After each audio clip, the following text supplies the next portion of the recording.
লাল নিশানা লিখেছেন হরিনারায়ণ চট্টোপাধ্যায়।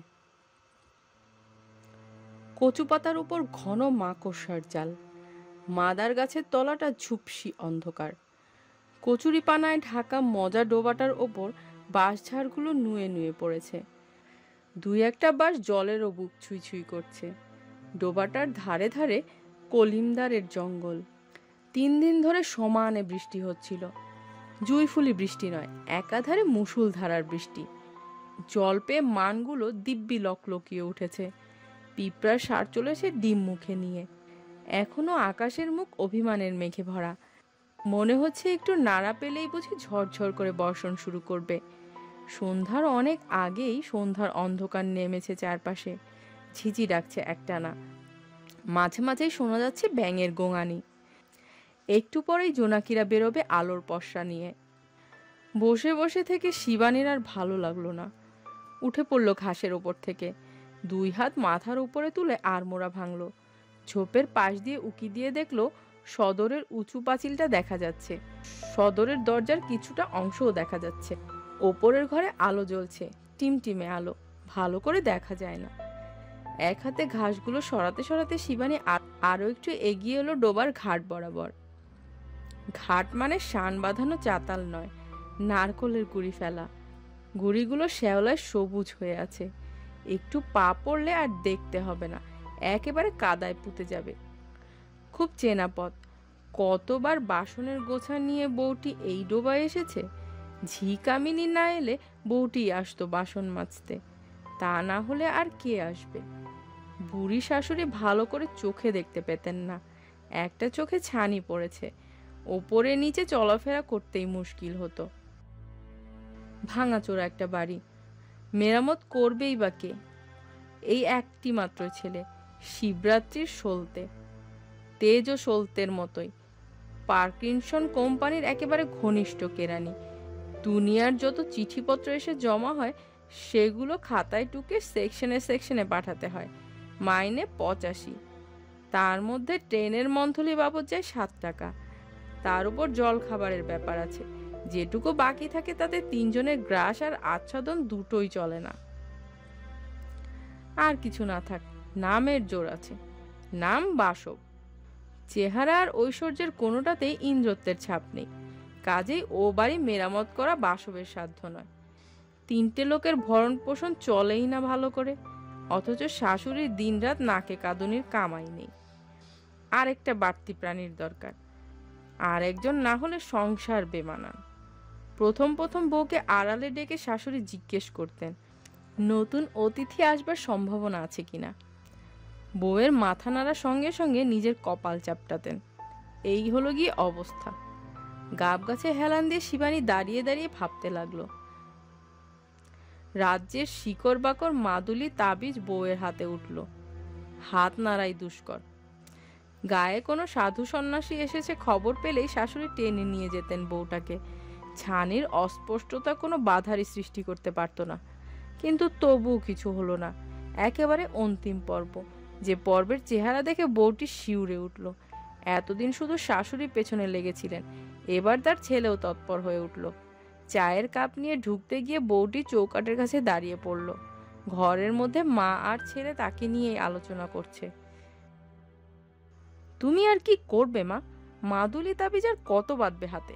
বউ তোমার বাজা। আমি কলকাতার ডাক্তারবাবুদের সঙ্গে কথা বলেছি। ডাক্তারবাবু মানে লেজার সেকশনের পীতাম্বর মুখুটি। লেজারও লেখা, আবার অবসর সময় হোমিওপ্যাথিও করে। বড়বাবুর মেজ ছেলের নাকের উপর নাকি বিশ্রী একটা আঁচিল ছিল, সেটাকে ওষুধ খাইয়ে সারিয়ে তুলেছিলেন তিনি। নিবারণবাবুর শাশুড়ি হাঁপানি যায় না, আজ মরে তো কাল মরে অবস্থা। ওষুধ পেটে পড়বার পরের দিনই সেই শাশুড়ি হাওড়া থেকে হেঁটে মেয়ের বাড়ি বালিতে গিয়ে উঠেছিলেন। আলাপটা বাসব তার সঙ্গেই করেছিল। পীতম্বর মুখোটি বাসবের বউয়ের চেহারার বর্ণনা, চলাফেরা, কথাবার্তার ধরন সব শুনে গম্ভীর হয়ে গিয়েছিলেন। অনেক পীড়াপিড়ির পর শুধু বলেছিলেন, এই স্ত্রী দ্বারা তোমার বংশ রক্ষা হবে না বাসু, তুমি অন্য পত্নী গ্রহণ করো। ক্ষুণ্ণ হওয়ার কিছু মাত্র নেই, এ বিষয়ে শাস্ত্রে বিধান আছে। পীতম্বর মুখোটি শাস্ত্রও আওড়েছিলেন। অফিস শুদ্ধ সবাই অবাক। এ তো এক অসাধারণ লোক, লেজারের ওপর মুখ থুবড়ে পড়ে আছে। হানেমাতা, চন্দ্রশেখর, কালী, মহেশ, ভট্টাচার্য, বেদ, বেদনাথ, উপনিষদ সব একেবারে নখদর্পণে, তামাম শ্লোক কণ্ঠস্থ। ফোঁটা ফোঁটা বৃষ্টি শুরু হলো। ডোবার কচুরিপানার পাতায় পাতায় টুপটাপ শব্দ, বাঁশের বনে ক্যাচকোচ আওয়াজ। সে সন্ধ্যায় বউটি চায়ের কাপ সামলে ধীর পায়ে রান্নাঘরে ফিরে এসেছিল। চা না পেয়ে কিছুক্ষণ পর বাসব চায়ের খোঁজে যখন রান্নাঘরে ঢুকেছিল, তখন বউটি বলেছিল, ওগো, আমাকে একবার কলকাতায় নিয়ে যাবে? কলকাতায় কেন? বাসব ভুরু কুচকে দাঁড়িয়ে পড়েছিল। একবার ডাক্তার দেখাবো। ডাক্তার? বুঝেও না বোঝার ভান করলো বাসব। হ্যাঁ, কেন? আমার এমন অবস্থা, তাই দেখাবো। আমার স্বাস্থ্য তো এমনিতে খারাপ নয়, কোনো শক্ত অসুখ বিসুখও তো নেই, তবে। বাসব হেসেছিল। ভগবানের সঙ্গে লড়াইয়ে ডাক্তারকে হারাতেই হবে। তার মানে? মানেটা আর বাসব খুলে বলেনি। আস্তে আস্তে সরে গিয়েছিল সেখান থেকে। বউটি অনেকক্ষণ আর মুখ তুলতে পারেনি। লজ্জা নয়, সংকোচ নয়, একটা দারুণ দাহে অস্থি পুড়ে যেন ছাই হয়ে গিয়েছিল। অনেকদিন দুজনের মধ্যে কথা বন্ধ ছিল। বউটি যাও দু একবার কথা বলার চেষ্টা করেছিল, কিন্তু দারুণ উদাসীন্যর ভাব দেখিয়ে বাসব তাকে এড়িয়ে গেছে। সারাটা দুপুর তক্তপোষে উপুর হয়ে কেঁদেছিল বউটি। নাম জানা সমস্ত দেবতাকে স্মরণ করেছে মনে মনে, কিন্তু এই আকুল আবেদনের সাড়া মেলেনি। চুপি চুপি ঠাকুর ঘরে গিয়ে মাথা ঠুকেছে। পাষাণ বিগ্রহের ভাবান্তর ঘটেনি। বুকের ব্যথা বুকে চেপে সংসার করেছে বউটি। শাশুড়ির সেবা, স্বামীর সোহাগ খেতে খেতে চমকে উঠেছে মাঝে মাঝে। ভেবেছে, যে লোকটি এত কাছে এসে একান্ত হয়ে ভালোবাসার মিষ্টি কথা শোনাচ্ছে, সেই একদিন চোখের সামনে দিয়ে অন্য লোকের হয়ে যাবে, আর একজনকে সোহাগ করবে ঠিকই এমনি ভাবে। ভাবতে ভাবতে দুই চোখ ভরে গেছে জলে। আঁচল দিয়ে চোখ চেপে স্বামীর আলিঙ্গন থেকে অব্যাহতি পাওয়ার চেষ্টা করেছে। শিবানী আরো একটু এগিয়ে এলো। এখান থেকে সদর দরজাটা স্পষ্ট দেখা যায়। দরজাটা ভেতর থেকে বন্ধ করা। এছাড়া আরো একটি দরজা আছে পেছন দিকে, খিড়কি দরজা। সেটা খুললেই আর একটা পুকুর, চারধারে সুপারি গাছের বাহার। সে পুকুর বাসবদের নয়, মজুমদারদের। কাকচক্ষু জল। প্রত্যেক মাসে শ্যাওলা পরিষ্কার করা হয়, ঝাঁঝি তোলা আর আগাছা ওপড়ানো হয়। সেই পুকুরে বাসবরা স্নান করা, কাপড় কাচা থেকে শুরু করে সব কাজ করে। খাবার জল ভরতেও সেখানেই আসে। সেই ঘাটের চাতালে বসে কয়েকদিন বউটি গভীর রাত পর্যন্ত কেঁদেছে, গুমড়ে গুমড়ে কান্না। সেই কান্না শোনার জন্য কেউ জেগে থাকেনি। কারো ব্যগ্র হাত ছুটে আসেনি বউটিকে বাড়ির মধ্যে নিয়ে যাওয়ার জন্য। নিজের মনকে জিজ্ঞাসা করেছে, এটা কি সত্যি? তার স্বামী আবার একজনকে অঙ্গসায়নী করবে? মন্তব্যে এতদিন একসঙ্গে বাস করে আদর যত্ন কিংবা তার ভালো করে যাকে কাছে কাছে রেখেছিল, সে তার দ্বিতীয় সত্তার মতন তাকে এক মুহূর্তে সরিয়ে দেবে একপাশে, আরেকজনকে বসাবে তার জায়গায়। এই একই বাড়িতে দুজন থাকবে, হয়তো পাশাপাশি থাকতে হবে। নতুন মিলনের খিলখিল হাসি কান পেতে শুনতে হবে। বউটির প্রথম বিবাহিত জীবনের দৃশ্যগুলো আবার মনে পড়ে গেল। অথচ বউটির কি দোষ? এতটা শাস্তি পাওয়ার মতন কোনো অপরাধ তো সে করেনি। বাসব বেশ গম্ভীর হয়ে গিয়েছিল। নেহায়ের দায়সারা গোছের উত্তর দিত, তাও এক দু কথায়।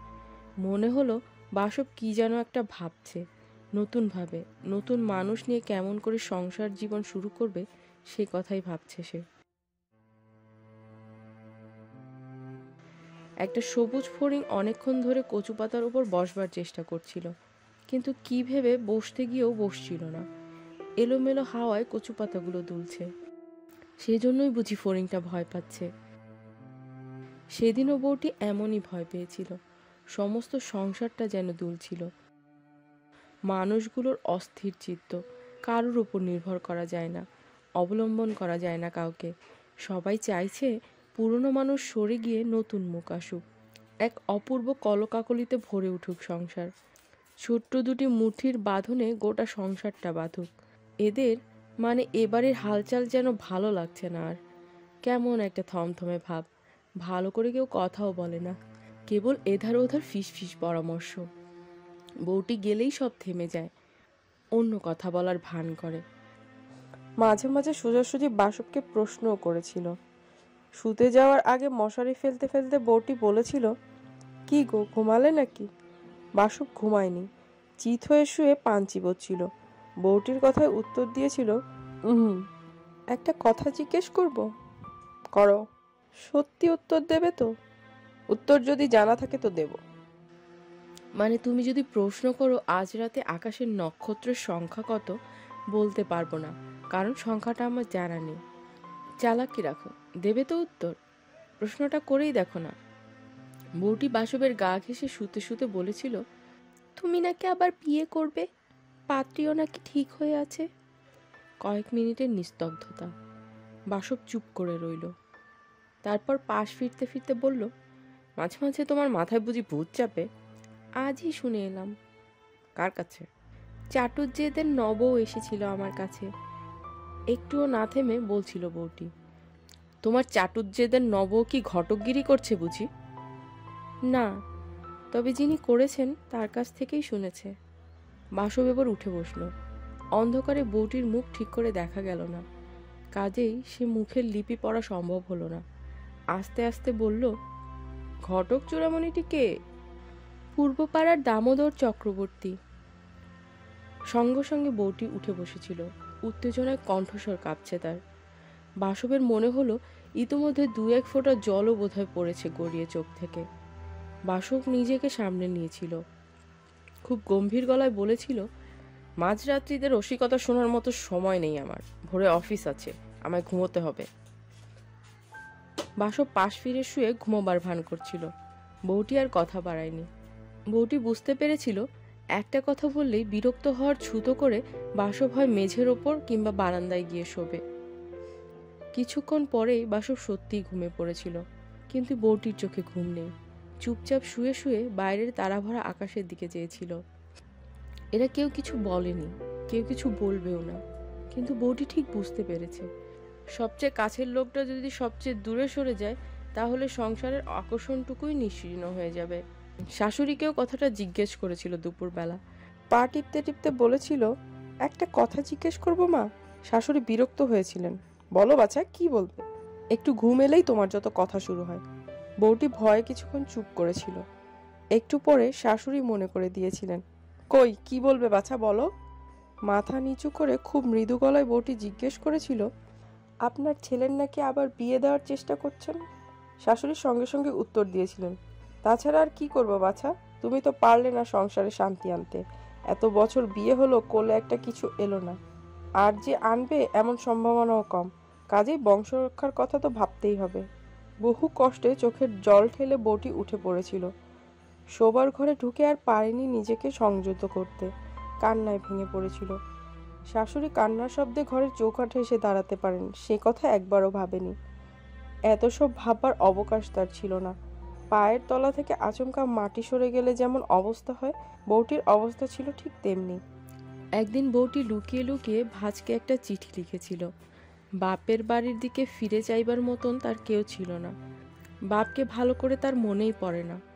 অস্পষ্ট একটা ছবি দেখে আবছা একটা রূপ কল্পনা করে নেয় সে। মাকে দেখেছে, জীর্ণ রোগাক্লিষ্ট চেহারা, দুপা চলতে গেলে হাঁপায়, মাসের মধ্যে অর্ধেক দিন খাওয়া দাওয়া বন্ধ, ঘরের কোণে ছেঁড়া কম্বল জড়িয়ে শুয়ে থাকত। সংসার করার স্বাদ তার মিটে গিয়েছিল। সুস্থ থাকলে কেবল ভগবানের কাছে প্রার্থনা জানাতো, মেয়েটিকে কোনো রকমে পার করে দাও ঠাকুর, আর কিচ্ছু চাই না।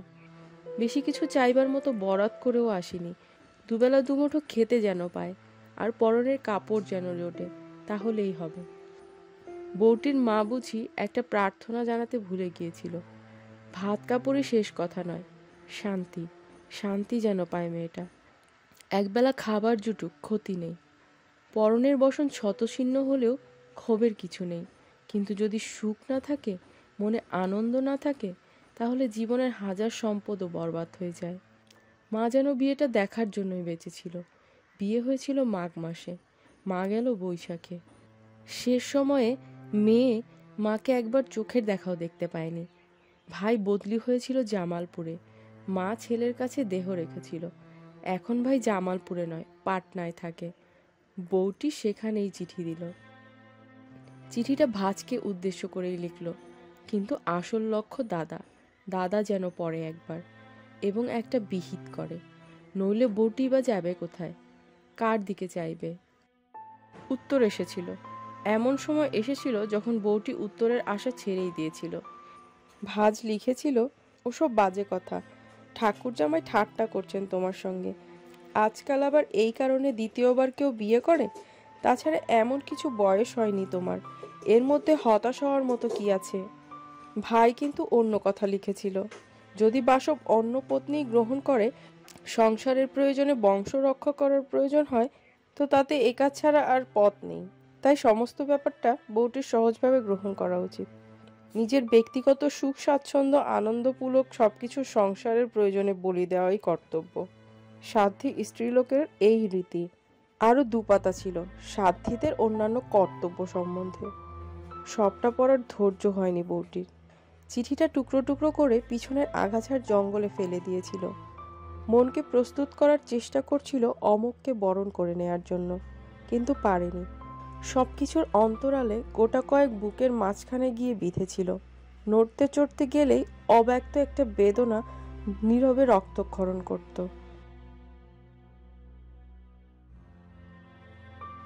এর মধ্যে এ সংসারে আরো ঢেউ উঠেছে।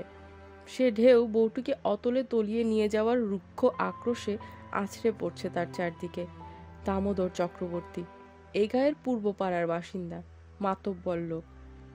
আড়ালে 5 জনে 5 রকম কথা বলে, কিন্তু ওই আড়ালেই। সামনে বলার সাহস নেই কারো। কোনো এক বিধবা বৌদির সম্পত্তি ফাঁকি দিয়ে নিজে গুছিয়ে নিয়েছে, এমন একটা কথা গায়ে প্রচলিত আছে, কিন্তু তা নিয়ে আজ আর কেউ মাথা ঘামায় না। দামোদর চক্রবর্তীর প্রখর ব্যক্তিত্বের দাপে ছোটখাটো ত্রুটি বিচ্যুতিও মুছে গিয়েছিল। সেই দামোদর চক্রবর্তী একদিন সদরে এসে বসলেন।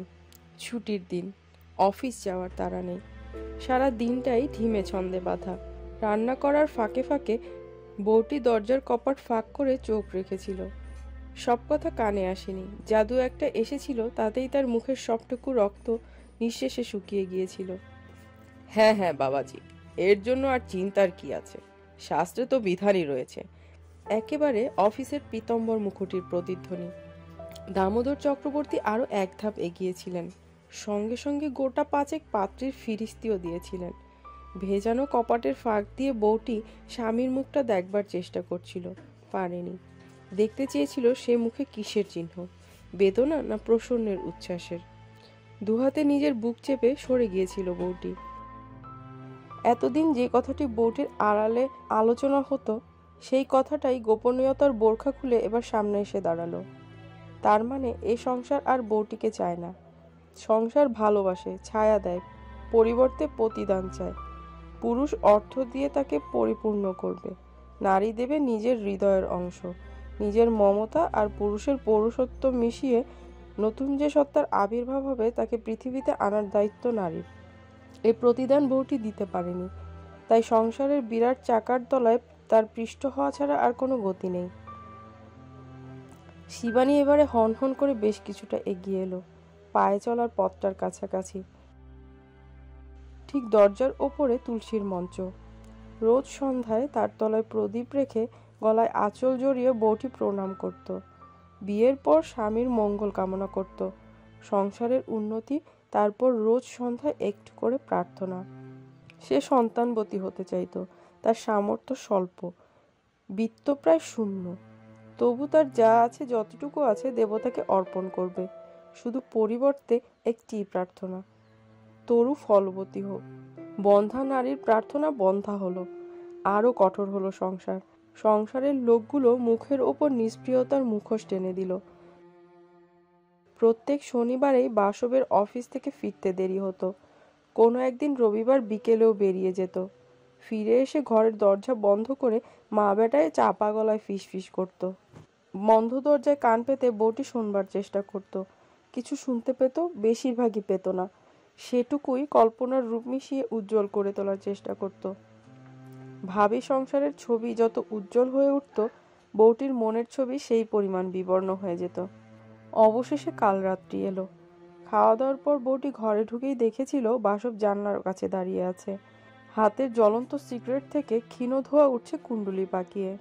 বউটি ঘরে ঢুকতেই বাসব ঘুরে দাঁড়ালো। বসো, তোমার সঙ্গে কথা আছে। আমার সঙ্গে? ভয়ার্ত ক্ষীণ কণ্ঠে বউটি অন্ধকার বিছানার এক কোণে বসেছিল। একটাই মাত্র চেয়ার, যে চেয়ারটাকে তক্তপোষের কাছাকাছি টেনে নিয়ে বসেছিল বাসব। হাতে সিগারেটটা ছুঁড়ে ফেলে দিয়েছিল বাইরে। লুকোচুরি করে আর লাভ কি? কথাটা তোমার জানাই দরকার। বউটির মনে হয়েছিল আস্তে আস্তে সব দুলছে। তক্তপোষ, ঝোলানো বাতি, চেয়ারে বসা মানুষটা পর্যন্ত। ক্লান্ত দুটি দৃষ্টি মেলে চেয়ে রইল। না, বাসবের দিকে নয়, জানলার বাইরে বাতাসে নড়তে থাকা গাছটার দিকে। অনেক ভেবে দেখলাম, এছাড়া আমার আর কোনো পথ নেই। গোটা সংসারটা তো আর নষ্ট করা যায় না এভাবে। মারও খুব ইচ্ছা নাতইর মুখ দেখেন, আর আমারও।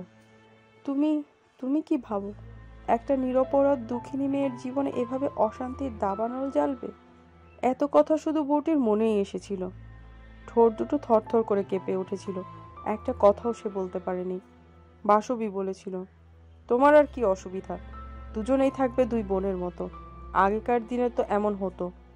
তোমাকে তো আর কেউ অযত্ন অবহেলা করছে না। না, তা করবে না।